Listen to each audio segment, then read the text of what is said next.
اعوذ باللہ السمیع العلیم من الشیطان الرجیم بسم اللہ الرحمن الرحیم وبہ نستعین انہ خیر ناصر ومعین وصلی اللہ علی سیدنا محمد وآلہ الطیبین الطاہرین اللہم صلی علی محمد وآل محمد۔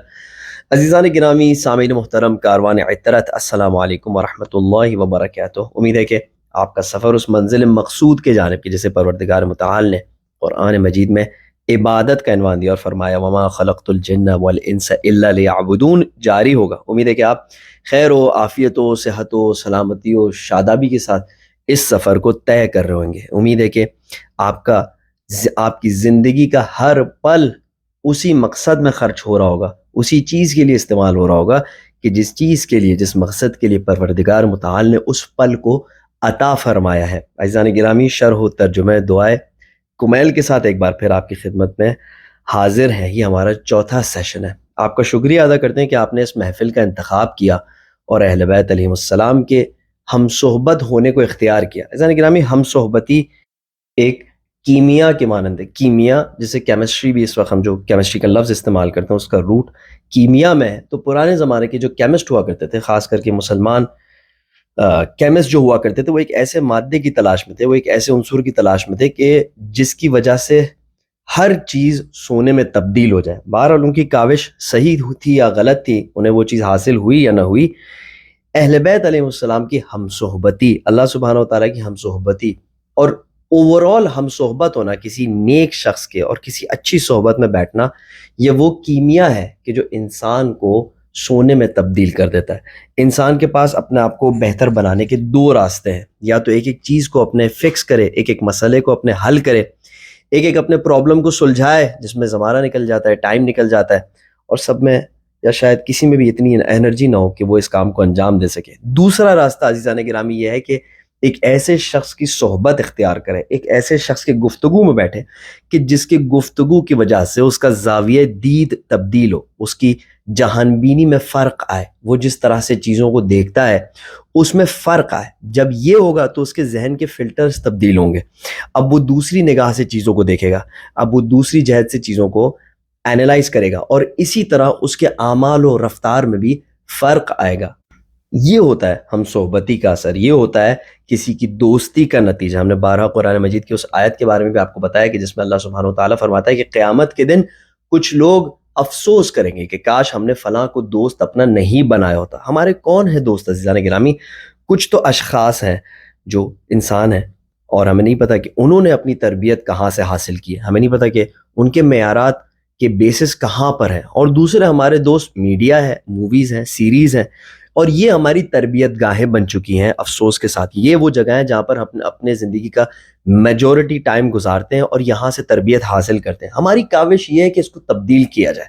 ہم چاہتے ہیں کہ ہمارا اچھا خاصا ٹائم اہل بیت علیہ السلام کی ہم صحبتی میں گزرے۔ ایسا لگتا ہے کہ بہت سارے لوگوں کو ابھی تک یہ بات سمجھ میں نہیں آئی کہ جو کلام آپ کے سامنے پیش کیا جا رہا ہے، جس کلام کو آپ کی خدمت میں کھولنے کی کوشش کی جا رہی ہے، اس کے بارے میں مزید آپ کو تفکرات آپ کے ساتھ شیئر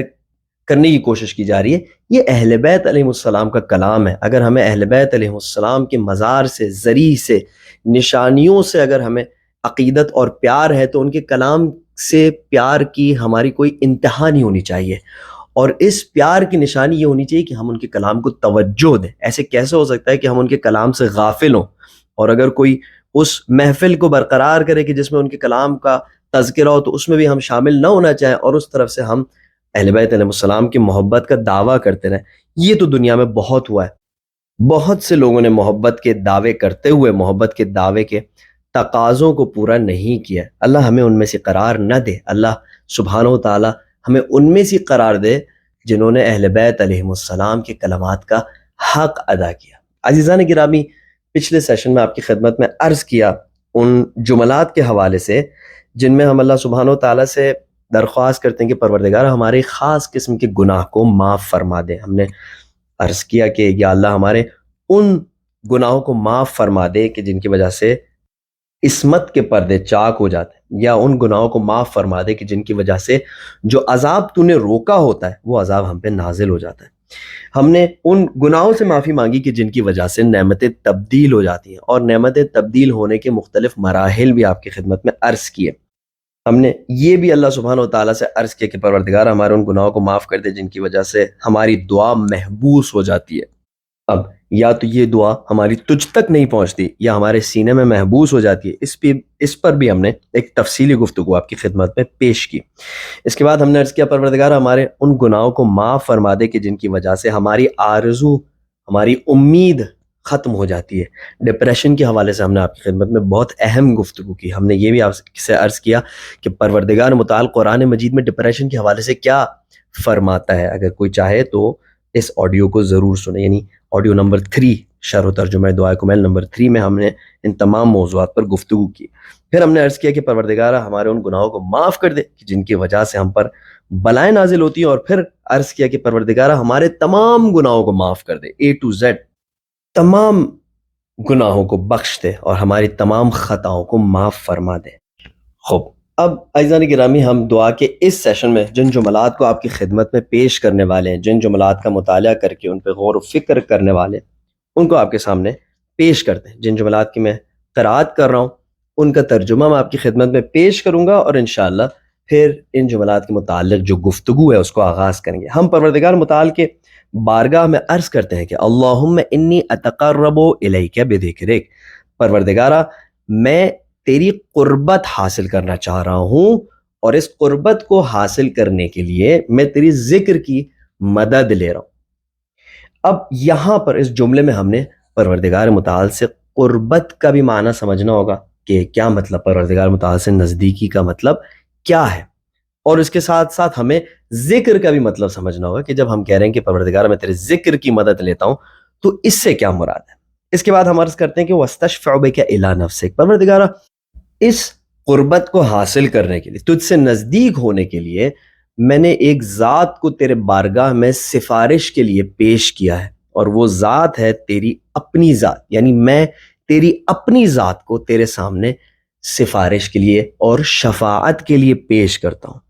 وَأَسْأَلُكَ بِجُودِكَ، پروردگارہ میں تجھ سے تیرے جود کے واسطے سے سوال کرتا ہوں، أَن تُدْنِيَنِي مِن قُرْبِكَ، کہ تو پروردگارہ مجھے اپنا قرب عطا فرمائے۔ دیکھیں عزیزان گرامی، جو مین محور ہے جس کے گرد پوری گفتگو چل رہی ہے دعا کی، وہ قرب ہے، جسے ہم نے پہلے جملے میں بھی پڑھا، اللہم انی اتقرب الیک بذکرک،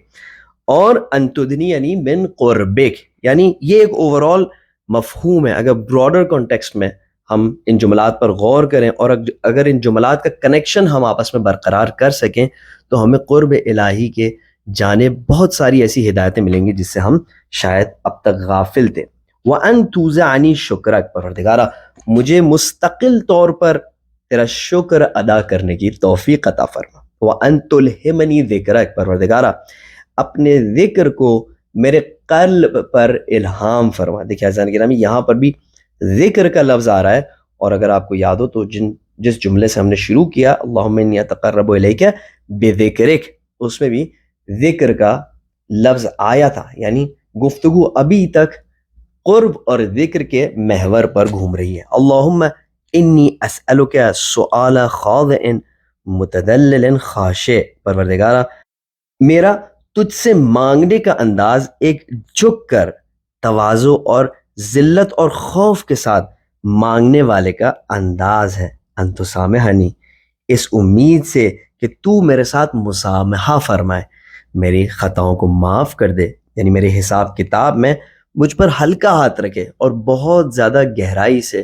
اور بہت زیادہ عدل سے میرے ساتھ رفتار نہ کرے، بلکہ میرے ساتھ مسامحہ کرے۔ اور اگر یہ لفظ کلیئر نہ ہو تو ان تسامحنی و ترحمنی، کہ تو مجھ پر رحم فرمائے،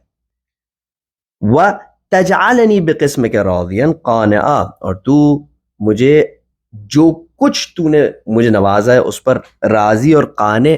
قرار دے، یعنی جن نعمتوں سے تو مجھے نوازتا ہے، جس رزق اور روزی سے تو مجھے نوازتا ہے، تو مجھے اس کے حوالے سے قناعت بھی عطا فرمائے اور مجھے دل میں اس پر راضی بھی کر دے۔ وفی جمیع الاحوال متواضعہ، اور ہر حال اور ہر صورت میں تو مجھے تواضع کے دائرے میں رکھے اور تواضع کے دائرے سے خارج نہ ہونے دے۔ خوب عزیزان گرامی، ان جملات کی ہم نے آپ کی خدمت میں تلاوت کی اور ان کے مختصر ترجمے کو آپ کی خدمت میں، تحت اللفظ ترجمے کو آپ کی خدمت میں پیش کیا۔ اب چلتے ہیں آہستہ آہستہ ان جملات کے اوپر تفکر اور گفتگو کی سمت کہ دیکھیں ہمیں کیا درس مل رہا ہے ان جملات سے۔ امام علیہ السلام ہمارے ذہن کی کیسی تربیت کرنا چاہ رہے ہیں، اور ان جملات میں جو چھپے ہوئے پیغام ہیں جن کو ہمیں تفکر و تأمل کے ساتھ نکالنا ہے، ایک ہیرے کی طرح، ایک موتی کی طرح، وہ کون سے پیغام ہیں۔ عزیزان گرامی، پہلے جملے میں ہم پروردگار متعال کے بارگاہ میں عرض کرتے ہیں کہ اللہم یا اللہ انی اتقرب الیک بذکرک، میں تقرب حاصل کرنا چاہ رہا ہوں تجھ سے نزدیک ہونا چاہ رہا ہوں، اور اس نزدیک ہونے میں نے تیرے ذکر کی مدد لی ہے، میں تیرے ذکر کے ذریعے تیرے نزدیک ہونا چاہ رہا ہوں۔ عزیزان گرامی، پروردگار متعال سے نزدیک ہونے کا مطلب کیا ہے؟ کیا اس کا یہ مطلب ہے کہ ہم مکان میں پروردگار متعال سے نزدیک ہو رہے ہیں، یعنی نعوذ باللہ پروردگار متعال کا کوئی خاص مکان ہے اور ہم اس مکان کی سمت چند قدم آگے جاتے ہیں کچھ کاموں کو انجام دینے کی وجہ سے، یا زمانے میں کیا ہم پروردگار متعال کے قریب جاتے ہیں، جیسے ہم کہتے ہیں کہ امتحانات کا وقت قریب آ چکا ہے، یا امتحانوں کا وقت ابھی بہت دور ہے، یا کسی بھی وقت کو ہم یا کہتے ہیں کہ دور ہے یا کہتے ہیں کہ نزدیک ہے، اور اس طرح اس کی ہم توصیف کرتے ہیں۔ تو کیا یہ مراد ہے یا کسی اور قسم کی قربت اور دوری مراد ہے؟ خوب، یہاں سے عزیزان گرامی ہم ایک بہت امپورٹنٹ گفتگو میں داخل ہوتے ہیں، اور یہاں پر ایک سوال آپ کی خدمت میں پیش کرتا ہوں کہ جو پروردگار متعال نے قرآن مجید نازل فرمایا، یا اہل بیت علیہم السلام نے جن دعاؤں کو، جن الفاظ کو عمومی طور پر ہدایت کے لیے ہم تک پہنچایا، ان کا مخاطب کون ہے؟ یعنی پروردگار متعال جب قرآن مجید میں گفتگو فرماتا ہے تو وہ کیا چاہتا ہے کہ اس گفتگو سے کس کی ہدایت ہو؟ کیا وہ یہ چاہتا ہے کہ اس گفتگو سے صرف حضور اکرم صلی اللہ علیہ وآلہ وسلم کچھ سمجھیں اور اس کے بعد اپنے سمجھ کو، اپنے علم کو ہم تک پہنچائیں، یا اللہ سبحانہ وتعالیٰ چاہتا ہے کہ صرف اور صرف اہل بیت علیہ السلام قرآن مجید کو سمجھ سکیں اور پھر اس کے بعد ہم تک اس علم کو آگے پہنچائے؟ یا پروردگار متعال نے جب مخاطب کا چناؤ کیا، جب اس بات کو سلیکٹ کیا کہ وہ کس سے گفتگو فرما رہا ہے، تو اس میں پروردگار متعال نے صرف علماء کو خطاب کیا، اور صرف جو ایلیٹ لوگ ہوتے ہیں جن کا فہم و شعور معاشرے میں بہت زیادہ ہوتا ہے ان کو پروردگار متعال نے خطاب کیا ہے قرآن مجید میں، یا نہیں؟ قرآن مجید کے اچھے خاصے علم سے تمام انسان بہرے مند ہو سکتے ہیں۔ یعنی اگر اپنے سوال کو خلاصہ کریں اور سمیٹ کر چند الفاظ میں بیان کریں تو سوال یہ ہے کہ قرآن مجید کا مخاطب کون ہے؟ عزیزان گرامی، دنیا میں ایک بہت مضبوط رشتہ ہے لفظ اور اس کے معنی کا۔ یہ مضبوط رشتہ اتنا مضبوط ہے اور اتنا گہرا ہے کہ میں اس وقت جیسے ہی کوئی لفظ بیان کرتا ہوں تو اس کا معنی آپ کے ذہن میں حاضر ہو جاتا ہے، اور 99% اس میں کسی قسم کی غلط فہمی نہیں ہوتی، مگر یہ کہ اگر اس کو کوئی کج فہمی سے دیکھنا چاہے، اس کو غلط اینگل سے دیکھنا چاہے، ہم اکثر ایک دوسرے کی باتوں کو وضاحت سے سمجھ لیتے ہیں، اور یہ وہ رشتہ ہے جو لفظ اور اس کے معنی میں موجود ہے۔ یہ کسی بھی رشتے سے زیادہ مستحکم رشتہ ہے۔ کیوں؟ کیونکہ ہمارا تمام بھروسہ اور اعتماد زندگی کے مسائل میں، مختلف چیزوں میں لفظ اور اس کے معنی پر ہوتا ہے۔ ہم جب آپس میں کمیونیکیشن کرتے ہیں، جب ہم آپس میں قول و قرار رکھتے ہیں، جب ہم آپس میں وعدہ کرتے ہیں، جب ہم کسی چیز کو ڈیسائیڈ کرتے ہیں، اور تقریباً ہمارے زندگی کا 99% نظام اسی لفظ اور اس کے معنی کے مضبوط تعلق پر بھروسے کی وجہ سے آگے بڑھتا ہے۔ آپ سوچیں زندگی میں اگر لفظ اور اس کے معنی کا تعلق ختم ہو جائے تو کس قسم کا کیوس پیش آئے گا۔ اور ہم لوگ دیکھتے ہیں کہ اللہ سبحانہ وتعالیٰ نے بھی قرآن مجید میں اس عظیم نعمت کی جانب اشارہ کر کے فرمایا کہ الرحمن خلق الانسان علمہ البیان، رحمان نے انسان کو خلق کیا اور اسے بیان سکھایا، اسے گفتگو کا طریقہ سکھایا، اسے لفظ اور ان الفاظ کے معنی کے بیچ جو تعلق ہے اس سے آشنا کروایا۔ تو یہ تو عزیزان گرامی ہماری اپنی زندگی ہو گئی کہ جس میں لفظ اور اس کے معنی کے بیچ کے تعلق سے اگر ہم ناآشنا ہو جائیں اور اگر ہم اسے بھول جائیں تو ہمیں اندازہ ہے کہ کس قسم کا کیوس پیش آ سکتا ہے۔ عزیزان گرامی، اللہ سبحانہ و تعالی نے بھی اس نظام کائنات میں، جو کہ سبب اور مسبب کا نظام ہے، علت و معلول کا نظام ہے، اس نظام میں پروردگار متعال نے بھی ہماری ہدایت کے لیے اسی رشتے پر بھروسہ فرمایا ہے، اور ہماری ہدایت کے لیے جب قرآن مجید کو نازل فرمایا تو اس کو الفاظ کی شکل میں ہماری سمت بھیج کر ہمیں سمجھا دیا کہ دیکھو، جس تعلق پر، جس جوڑ پر، جس رشتے پر تم اپنے کائنات، تم اپنی دنیا کے نظام کو چلا رہے ہو، جو تعلق تمہارے دنیا کے نظام کو چلانے میں تمہارے کام آ رہا ہے، اور اس کی وجہ سے تمہارے دنیا کا نظام پرفیکٹلی چل رہا ہے، اس میں کوئی جھول نہیں آتا، شاذ و نادر کوئی پرابلم پیش آتی ہے تو وہ بھی اسی رشتے کو سمجھنے کے باعث، اسی تعلق کے باعث، یعنی گفتگو کے باعث، تکلم کے باعث حل ہو جاتا ہے۔ تو میں نے بھی تمہاری ہدایت کے لیے اسی نظام کو، اسی تعلق کو چنا ہے، اور قرآن مجید کو میں نے الفاظ کی صورت میں نازل کیا ہے تاکہ تمہیں اس کو سمجھنے میں کوئی پرابلم پیش نہ آئے۔ لیکن اب تم اے انسان میرے کلام اور اس کے معنی کے ساتھ بھی وہی سلوک کرنا جو تم اپنے الفاظ اور ان کے معنی کے ساتھ سلوک کرتے ہو۔ عزیزان گرامی، اس کا کیا مطلب ہے؟ یعنی جس طرح ہم ہرگز الفاظ اور ان کے معنی کو آپس میں الگ نہیں کرتے، ہرگز ہم ایسا نہیں کرتے کہ ہم کوئی لفظ انتخاب کریں کہ جس کا معنی کچھ اور ہو، حتیٰ کنائے کے ساتھ بھی علم بیان میں یا مجاز کے ذریعے بھی اس کا کوئی تعلق جوڑا نہ جا سکے۔ جب ہم ایسا کام نہیں کرتے تو ہم پروردگار متعال سے بھی ایکسپیکٹ نہ کریں کہ اس نے کوئی لفظ بھیجا ہو لیکن معنی اس کا ایسا انتخاب کیا ہو کہ جس کا اس لفظ کے ساتھ کوئی تعلق ہی نہ ہو۔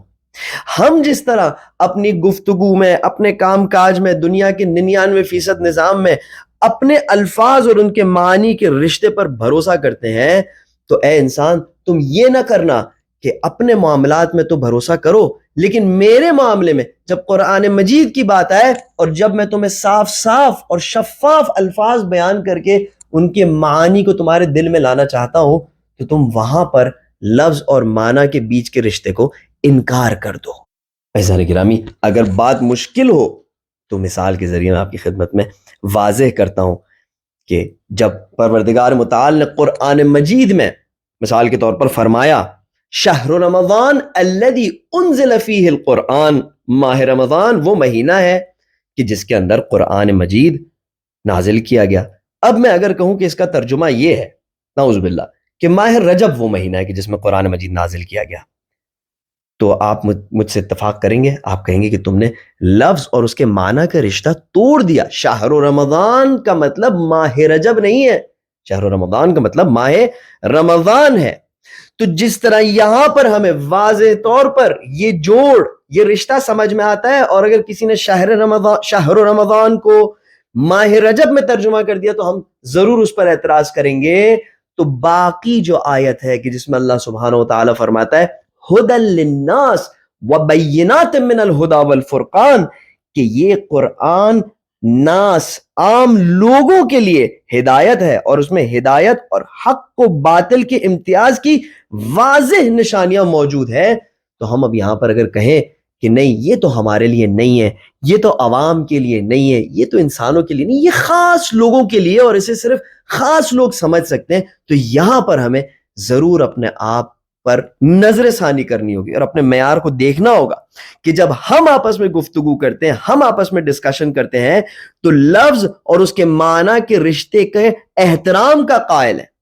لیکن جب اللہ سبحانہ و تعالیٰ گفتگو فرماتا ہے تو کن کن جگہوں پر ہم اس کو قبول کر لیتے ہیں اور اس لفظ اور اس کے معنی کے رشتے کے احترام کو برقرار رکھتے ہیں، اور کوئی جگہوں پر جب اللہ سبحانہ و تعالیٰ واضح پیغام دے رہا ہوتا ہے ہدی للناس، یہ ہدایت ہے انسانوں کے لیے، نہیں فرمایا کہ یہ ہدایت ہے صرف انبیاء کے لیے، صرف ائمہ کے لیے، صرف علماء کے لیے، ہدی للناس وبینات، یہ ہدایت ہے انسانوں کے لیے اور حق و باطل میں واضح امتیاز ہے۔ تو ہم یہاں پر شش و پنج میں مبتلا ہو جاتے ہیں، یہاں پر ہم شک میں مبتلا ہو جاتے ہیں کہ کیا واقعاً یہ قرآن میرے لیے بھی ہدایت کا باعث ہے؟ عزیزان گرامی، اگر ہم کلام اور اس کے معنی، لفظ اور اس کے معنی کے بیچ جو رشتہ ہے اس کے حرمت کے قائل ہیں۔ اور اگر ہم اس بات کے قائل ہیں کہ جس طرح ایک عاقل انسان معاشرے میں جب کوئی لفظ استعمال کرتا ہے تو ذمہ داری کے ساتھ استعمال کرتا ہے، ہرگز ایسا لفظ استعمال نہیں کرتا کہ جس کی وجہ سے کنفیوژن پیش آئے، تو چر اصد میں خداوند متعال جو کہ خالق لفظ ہے، اور خاص کر کے جب وہ ان الفاظ کو ہدایت کے مقام پر نازل کر رہا ہو جسے بہت صاف اور شفاف ہونا چاہیے، تو وہاں پر ہم شک میں مبتلا ہو جائیں کہ اگرچہ کہ خداوند متعال واضح طور پر فرما رہا ہے کہ یہ قرآن انسانوں کی ہدایت کے لیے، لیکن کیا واقعاً یہ میرے ہدایت کے لیے ہے؟ کیا واقعاً میں اس سے کچھ حاصل کر سکتا ہوں؟ خوب عزیزان گرامی، اچھے خاصے حد تک میں نے آپ کی خدمت میں یہ پیغام کو پہنچا دیا۔ اسی طرح جس طرح ہم ایک خاص تقدس کے قائل ہیں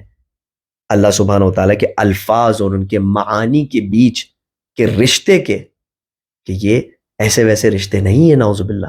ان کو خاص کر کے انتخاب کیا، ان پر پروردگار متعال نے بھروسہ کیا کہ یہ ہمارے ہدایت کا باعث بنے۔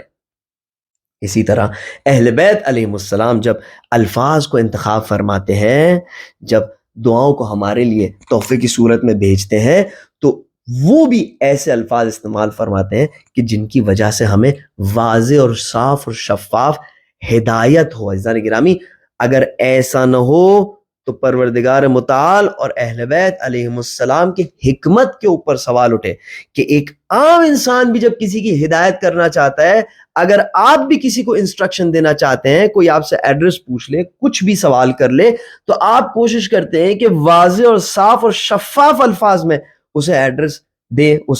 اس کی ہدایت کرے، اسے انسٹرکشنز دے۔ تو کیا پروردگار متعال اور اہل بیت علیہ السلام اور انبیاء الہی میں اتنی حکمت نہیں ہے کہ وہ ہمیں ایک واضح، صاف اور شفاف پیغام دیں؟ خوب عزیزان گرامی، یہاں تک مزید ہم آگے بڑھ گئے اور ہم نے عرض کی آپ کی خدمت میں کہ جس طرح ایک تقدس کا رشتہ ہے اور ایک محترم رشتہ ہے ان الفاظ کے بیچ اور ان کے معنی کے بیچ جنہیں پروردگار متعال نے پیغام اپنا پہنچانے کے لیے چنا ہے، اسی طرح سے ایک مقدس رشتہ ہے ان الفاظ اور ان معانی کے بیچ کہ جنہیں اہل بیت علیہ السلام نے ہماری ہدایت کے لیے چنا ہے۔ جی ہاں عزیزان گرامی، آپ شرح و ترجمہ دعائے کمیل سن رہے ہیں اور ہم ایک لمحہ بھی اپنے موضوع سے دور نہیں ہوئے۔ ہمارا موضوع یہ ہے کہ اللہم انی اتقرب الیک، جب یہ جملہ سنتے ہیں اور اس کے اندر لفظ تقرب آتا ہے تو اس تقرب سے ہم کیا سمجھیں؟ کیا ہمیں کسی مشکل میں اپنے آپ کو ڈالنے کی ضرورت ہے؟ کیا کسی پیچیدگی سے اپنے آپ کو دوچار کرنے کی ضرورت ہے؟ اپنے آپ کے لیے مشکلات اور کمپلیکیشنز پیدا کرنے کے لیے ضرورت ہے کسی مفہوم کو سمجھنے کے لیے اس عبارت میں جسے امام علیہ السلام نے ہمارے لیے تحفے میں بھیجا؟ یا نہیں، جس طرح ہم آپس میں الفاظ اور ان کے معنی کے رشتے پر بھروسہ کرتے ہیں، تو یہاں پر بھی ہمیں چاہیے کہ لفظ اور اس کے معنی کے بیچ کے رشتے کا تقدس برقرار رکھیں اور اہل بیت علیہ السلام کی حکمت پر بھروسہ کریں، اور تقرب کے معنی کو، نزدیکی کے معنی کو تلاش کرنے کے لیے ہم اپنے وجود میں نظر کریں اور دیکھیں کہ ہمیں اس معنی سے کیا سمجھ میں آتا ہے۔ اور اسی طرح نہ تو صرف دعا کا یہ جملہ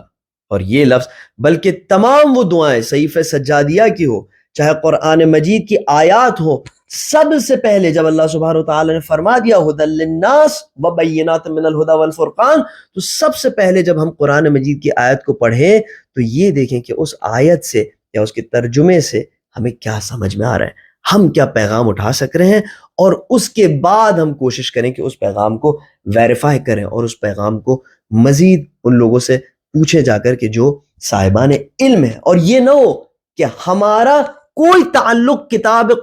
پروردگار متعال سے نہ ہو، کسی بھی قسم کا ہمارا تعلق، ہم اپنے آپ کو اتنا کانفیڈنٹ ہی نہ سمجھے کہ ہم قرآن مجید کی طرف جائیں۔ یہ ایک بہت بڑا مسئلہ ہے۔ ہمیں دنوں دن، سالوں سال قرآن مجید سے لا تعلق رہنے سے، دور رہنے سے اتنی گھبراہٹ نہیں ہوتی جتنا ایک لمحہ قرآن مجید کو کھول کے پڑھ کر اس کو سمجھنے کی کوشش سے گھبراہٹ ہوتی ہے۔ عزیزان گرامی، یہ وہ گھبراہٹ ہے جسے شیطان نے ہمارے ذہنوں میں ڈالی ہے۔ اگر واقعاً یہاں پر گھبراہٹ کی جگہ ہوتی تو وہاں پر ہمیں زیادہ گھبراہٹ ہونی چاہیے تھی، وہاں پر زیادہ ہمیں پریشانی ہونی چاہیے تھی، جہاں پر ہم سالوں سال قرآن مجید سے بالکل لا تعلق رہتے ہیں۔ بطریق اولا وہاں پر ہمیں گھبراہٹ ہونی چاہیے تھی، پریشانی ہونی چاہیے تھی، لیکن نہیں، وہاں پر ہمیں کوئی فکر نہیں ہوتی ہے، پوری طرح غفلت میں سوئے ہوتے ہیں. لیکن جب بھی کوئی ہمیں اندازہ دلاتا ہے کہ یہ قرآن مجید تمہارے لیے، اس کو پڑھو، اس میں تفکر کرو، وہاں پر ہماری گھبراہٹ شروع ہو جاتی ہے. ایسا تو نہیں کہ ہم گمراہی میں پڑ جائیں گے، ایسا تو نہیں کہ ہم غلطی کر بیٹھیں گے. واضح ترین گمراہی یہ ہے کہ ہمارا قرآن مجید سے کوئی تعلق نہ ہو، ہمارا قرآن مجید سے کوئی رشتہ ہی نہ ہو. اس سے واضح گمراہی ہو سکتی ہے؟ نہیں. گمراہی کا ہمیں خطرہ وہاں پر ہے جہاں پر ہم قرآن مجید سے رابطہ جوڑنا چاہتے ہیں، جہاں پر ہم اہل بیت علیہ السلام کے الفاظ سے رابطہ جوڑنا چاہتے ہیں. اور یہ پرابلم ہے عزیزان گرامی، اس پر سوچیں، اس پر غور کریں، اور آئیے قرب کے معنی کو اپنے اندر جستجو کرتے ہیں اور سمجھنے کی کوشش کرتے ہیں. جب قرب عزیزان گرامی عرف اور عوام کے لیے اگر کہا جاتا ہے کہ فلاں شخص سے نزدیک ہے، اور اگر انہیں پتا ہو کہ یہ نزدیکی سے مراد مکانی نزدیکی نہیں ہے، کیونکہ یہ بات واضح ہو چکی ہے، تو دوسرے معنی کی طرف جاتے ہیں کہ زمانی نزدیکی شاید ہو. اور اگر انہیں یہ بھی پتا ہو کہ زمانی نزدیکی بھی ممکن نہیں ہے، تو نزدیکی کا ایک مجازی معنی تلاش کر سکتے ہیں، یا کوئی لوگ اس کو حقیقی معنی بھی کہہ سکتے ہیں کہ نزدیکی سے مراد یہ ہے کہ مزاج کی مشابہت. جب ہم کہتے ہیں کہ یہ دو شخص، یہ دو لوگ آپس میں نزدیک ہیں، قریب ہیں، یعنی ان کا مزاج ایک دوسرے سے بہت ملتا ہے، جو اسے پسند ہے وہ اسے بھی پسند ہے، جو اسے ناپسند ہے وہ اسے بھی ناپسند ہے، جس چیز سے اسے غصہ آتا ہے اس چیز سے اسے بھی غصہ آتا ہے. اور اس طرح ہم کہتے ہیں کہ یہ دو شخص آپس میں بہت زیادہ قریب ہیں. کیا ہم اس معنی کو پروردگار متعال سے قربت کے لیے بھی استعمال کر سکتے ہیں عزیزان گرامی؟ کیا ہم یہ کہہ سکتے ہیں کہ پروردگار متعال سے بندے کے نزدیک ہونے کا مطلب یہ ہے کہ اب جو پروردگار متعال چاہے گا وہ یہ بندہ چاہے گا، جو پروردگار متعال پسند کرے گا وہ یہ بندہ بھی اسی چیز کو پسند کرے گا، جس چیز سے پروردگار متعال محبت رکھے گا یہ بندہ بھی اسی سے محبت رکھے گا، اور جس چیز سے اس کا رب غضبناک ہوگا تو یہ بندہ بھی اسی چیز سے غضبناک ہوگا. اور اس کا مزاج اور پروردگار متعال کے مزاج میں قربت حاصل ہوگی. جس طرح پروردگار متعال قرآن مجید میں فرماتا ہے کہ صبغۃ اللہ ومن احسن من اللہ صبغہ، خداوند متعال کے رنگ کو اپنا لو،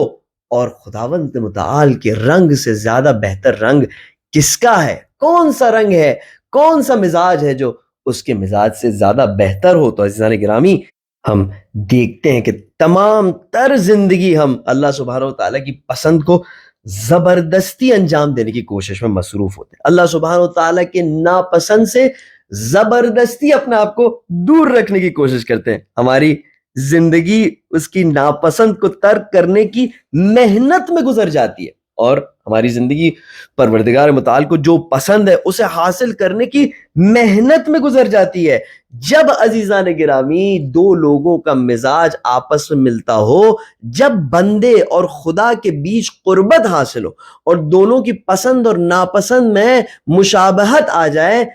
تو پھر بندے کو پروردگار متعال کی رضایت حاصل کرنے کے لیے محنت نہیں کرنی پڑتی، بلکہ بندہ پروردگار متعال کی رضایت کو ویسے ہی حاصل کر رہا ہوتا ہے کیونکہ اس کے مزاج میں ان چیزوں کو پسند کرنا ہے کہ جو پروردگار متعال کو پسند ہے. اور اسی طرح پروردگار متعال کو ناراض نہ کرنے کے لیے اسے محنت نہیں کرنی پڑتی، کیونکہ جن چیز سے پروردگار متعال ناراض ہوتا ہے وہ اس کے بھی ناراضگی کا باعث ہے، تو وہ بھی اس سے دور رہتا ہے. عزیزان گرامی غور کیجیے گا، بہت باریک نقطہ میں آپ کی خدمت میں عرض کر رہا ہوں، بہت توجہ سے سنیے گا. شاید آپ نے یہ کبھی پہلے نہ سنا ہو کہ ہماری زندگی کا اکثر و بیشتر حصہ عبودیت و بندگی کے ابتدائی مرحلے میں گزر جاتا ہے، کہ جس میں ہمیں صرف یہی پریشانی ہوتی ہے کہ واجبات کو کیسے انجام دیں، ہمارا دل نہیں کر رہا، محرمات سے کس طرح بچیں، ہمارا دل نہیں کر رہا.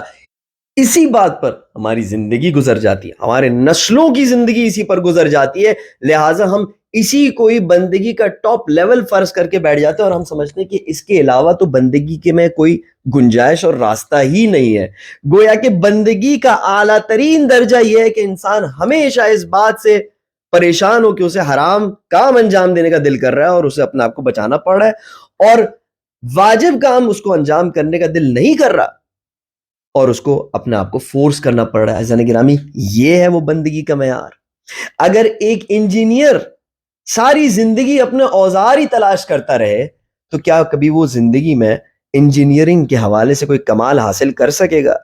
اگر کوئی ڈاکٹر ساری زندگی اس تلاش میں رہے کہ خون اور بیماری کا ڈر اپنے دل سے نکالے اور پیشنٹ کے قریب ہو سکے تو کیا وہ ڈاکٹری کے فیلڈ میں، طبابت کے فیلڈ میں کبھی کوئی کمال حاصل کر سکے گا؟ عزیزان گرامی، یہ تو بہت بیسک چیزیں، یہ تو وہ چیزیں کہ جن سے جلد از جلد ایک عبودیت کے مراحل میں تکامل پیدا کرنے والے کو آگے بڑھ جانا چاہیے. جلد از جلد اس کو پروردگار متعال کا قرب حاصل کر کے پروردگار متعال کا مزاج سمجھ جانا چاہیے، اور اس کے بعد آٹومیٹکلی اس کو جو پروردگار متعال کو بری چیزیں لگیں گی وہ اس کو بھی بری لگے گی. حرام سے وہ آٹومیٹکلی بچ جائے گا، اس کو اپنے آپ کو روکنا نہیں پڑے گا بلکہ اس کو حرام کی طرف جانے سے نفرت ہوگی، اور واجبات کی سمت جانے کے لیے اسے اپنے آپ کو فورس نہیں کرنا پڑے گا. اس کو واجبات سے، جو چیزیں پروردگار متعال کو پسند ہے، اس سے ایک محبت ڈیولپ ہو جائے گی. عزیزان گرامی، یہ کب حاصل ہوگا؟ جب پروردگار متعال سے قربت حاصل ہوگی، جب پروردگار متعال سے نزدیکی حاصل ہوگی. امام علیہ السلام فرماتے ہیں اللہم انی اتقرب الیک بذکرک، گویا ہمیں سمجھا رہے ہیں کہ اگر تمہیں اس عبودیت و بندگی کے مرحلے میں کمال حاصل کرنا ہے، تمہیں ان چھوٹی چھوٹی چیزوں سے آگے بڑھتے ہوئے کمال کی طرف جانا ہے، تو پروردگار متعال سے التجا کرو اور تقرب حاصل کرنے کی کوشش کرو. اور یہاں پر ہمارا دوسرا موضوع شروع ہوتا ہے کہ اس تقرب کو پروردگار متعال کے ذکر کی مدد سے حاصل کرنے کی کوشش کرو. عزیزان گرامی، وقت آ گیا کہ گفتگو کا ایک خلاصہ آپ کی خدمت میں پیش کیا جائے. گفتگو کے مراحل میں سب سے پہلے ہم نے لفظ اور اس کے معنی کے بیچ جو رشتہ ہے اس کو سمجھنے کی کوشش کی، اور پھر ہم نے یہ سمجھا کہ پروردگار متعال نے امر ہدایت کے لیے بھی اسی لفظ اور اس کے معنی کے بیچ جو رشتہ ہے اس پر اعتماد کیا ہے، اور چاہا ہے کہ ہم پروردگار متعال کے الفاظ اور اس کے معانی کے بیچ جو رشتہ ہے اس پر اعتماد کریں اپنی ہدایت حاصل کرنے کے لیے. اور اسی طرح اہل بیت علیہم السلام نے بھی جو الفاظ ہمارے لیے انتخاب کیے ہیں ان دعاؤں کے تحفوں میں ہمیں سمجھانے کے لیے، ہمیں ہدایت دینے کے لیے، وہ بہت سوچ سمجھ کر انتخاب کیے کہ یہ وہ الفاظ ہوں کہ جن کے ذریعے ہم ہدایت پا سکیں. یہ وہ صاف و شفاف الفاظ ہوں جو ان کی حکمت کا ہمیں ثبوت دیں. ہم جب اس مرحلے سے آگے بڑھے تو جو لفظ ہمیں دعا کی عبارت میں نظر آیا وہ لفظ تھا قربت کا، اور ہم نے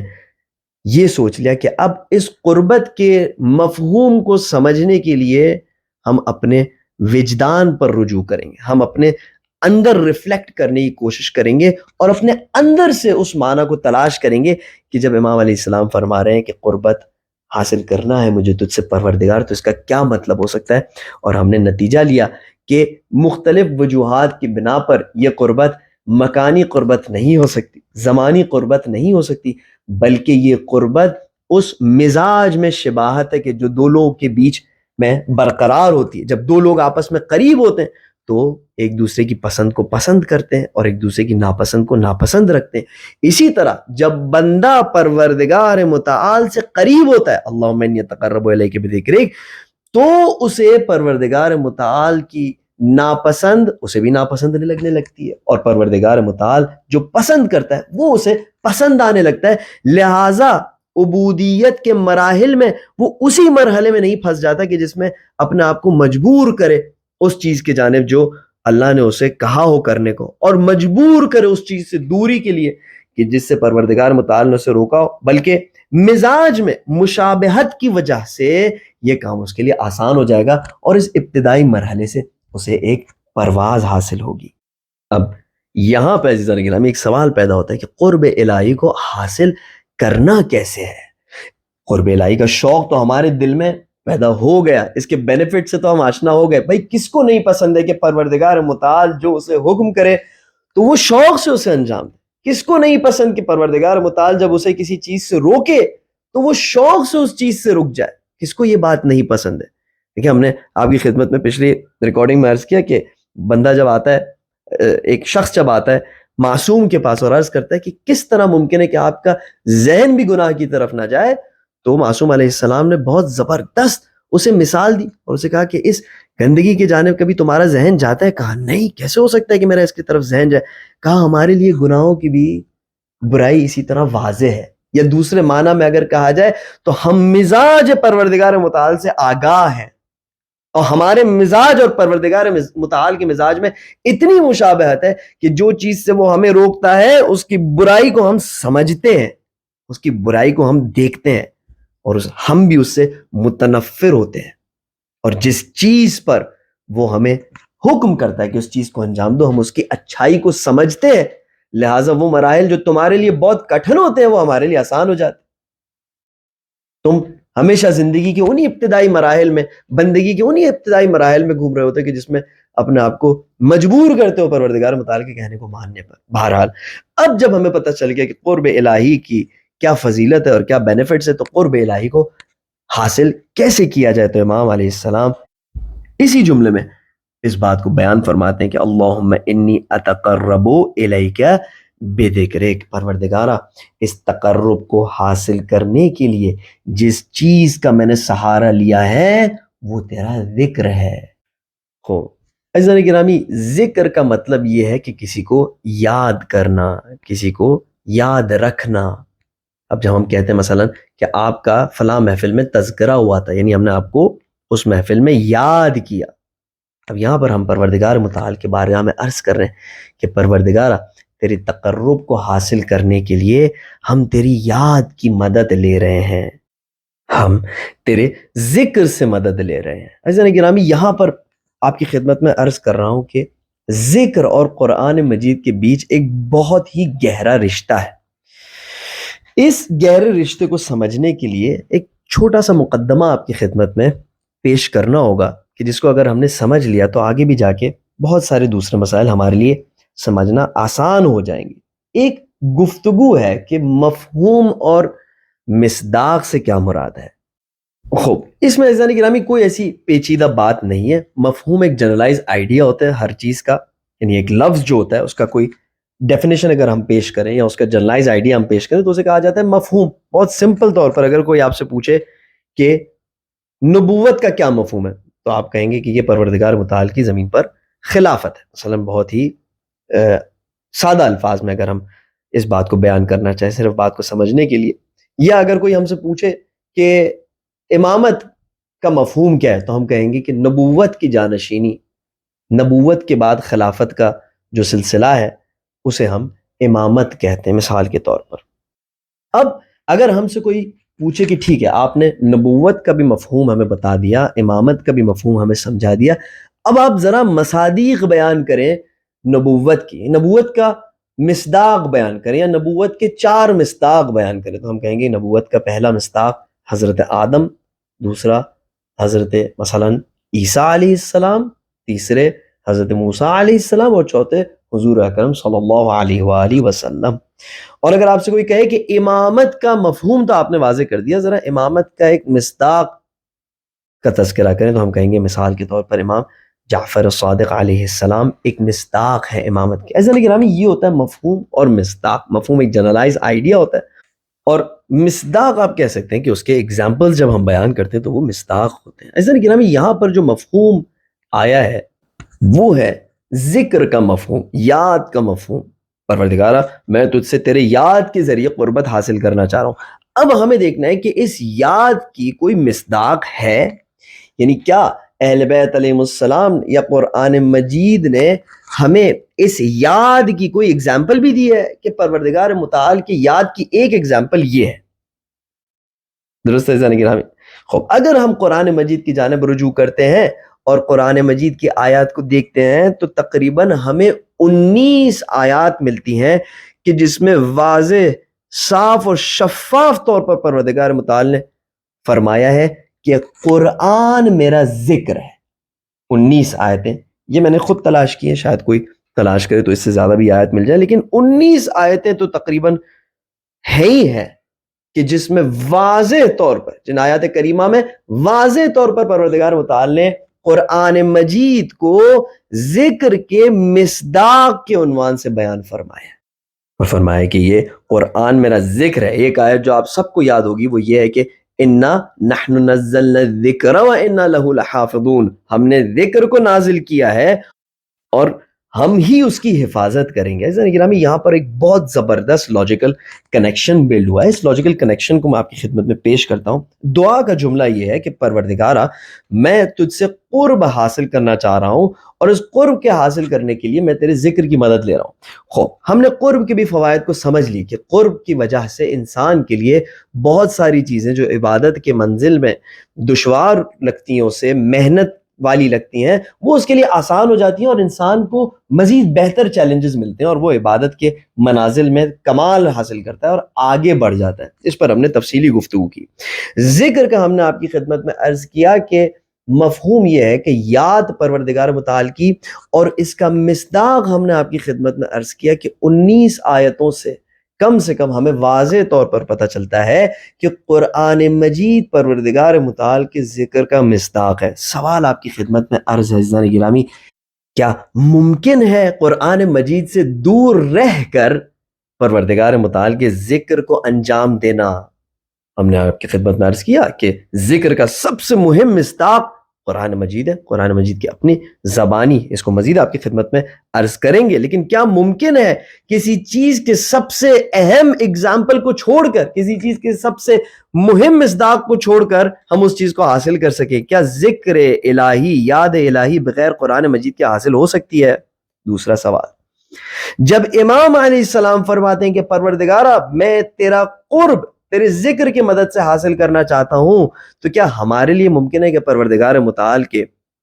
قرب کو بغیر پروردگار متعال کے ذکر کے حاصل کر سکیں؟ اور تیسرا نتیجہ عزیزان گرامی، کوئی عجب نہیں ہے کہ ہماری زندگی انہی عبودیت کے نچلے مراحل میں نسل اندر نسل گزر جاتی ہے، کیونکہ ہم نے کبھی پروردگار متعال کا قرب حاصل کرنا ہی نہیں چاہا کہ ہمیں اپنی عبودیت میں اور بندگی میں کوئی کمال عطا ہو، اور قرب حاصل کرنے کے لیے کبھی ہم نے پروردگار متعال کو یاد ہی نہیں کیا۔ اور یاد کی سب سے بڑی اگزامپل، سب سے بڑا مصداق قرآن مجید سے ہم نے کبھی نزدیکی حاصل کی ہی نہیں۔ تو اگر آپ کو اجتماعی سطح پہ پروردگار متعال کے بندگی میں فیلئر نظر آتا ہے، اگر آپ کو یہ نظر آتا ہے کہ سالوں سال، صدیاں گزر جانے کے بعد اب بھی ہمارا سب سے بڑا چیلنج یہی بن کے رہ گیا ہے کہ کس طرح سے پروردگار متعال کی پسند کو پسند کریں اور ناپسند کو ناپسند رکھیں، اتنی اگر ابھی تک ہماری پروردگار متعال سے دوری ہے تو اس میں کوئی عجیب بات نہیں ہے۔ جتنی ہماری قرآن مجید سے دوری ہے، اتنی ہی ہماری پروردگار متعال کے پسند اور ناپسند سے دوری ہے۔ انشاءاللہ اگلی ریکارڈنگ میں آپ کی خدمت میں ان آیات کا بھی تذکرہ کریں گے کہ جس میں واضح طور پر ہمیں معلوم پڑتا ہے کہ پروردگار متعال کے ذکر کا سب سے بڑا مصداق قرآن مجید ہے۔ عزیزان گرامی، آہستہ آہستہ ہم یہ ڈسکشن کو آگے بڑھانا چاہتے ہیں، آہستہ آہستہ۔ مجھے واللہ اس کی کوئی فکر نہیں ہے کہ یہ ڈسکشن کوئی سنے یا نہ سنے۔ کیوں؟ کیونکہ مجھے پتہ ہے کہ میرا وظیفہ ہے کہ میں اس کو آپ کی خدمت میں پیش کروں، اور آپ کا وظیفہ ہے کہ آپ ڈیسائیڈ کریں کہ آپ کو یہ ڈسکشن سننے کی ضرورت ہے یا نہیں۔ پروردگار متعال سے دعا کرتے ہیں کہ وہ ہمیں مدد کرے کہ ہم بہترین چوائسز اپنی زندگی میں میک کریں، ہم بہترین انتخاب اپنے زندگی میں انجام دیں، بہترین ہم صحبت کو انتخاب کریں، بہترین کلام کو انتخاب کریں۔ اور اسی کے ساتھ مجھے اجازت دیجیے گا، اپنا خیال رکھیے گا، اپنی دعاؤں میں مجھے یاد رکھیے گا۔ سبحان ربک رب العزت عما یصفون وسلام علی المرسلین والحمد للہ رب العالمین، والسلام علیکم ورحمۃ اللہ وبرکاتہ۔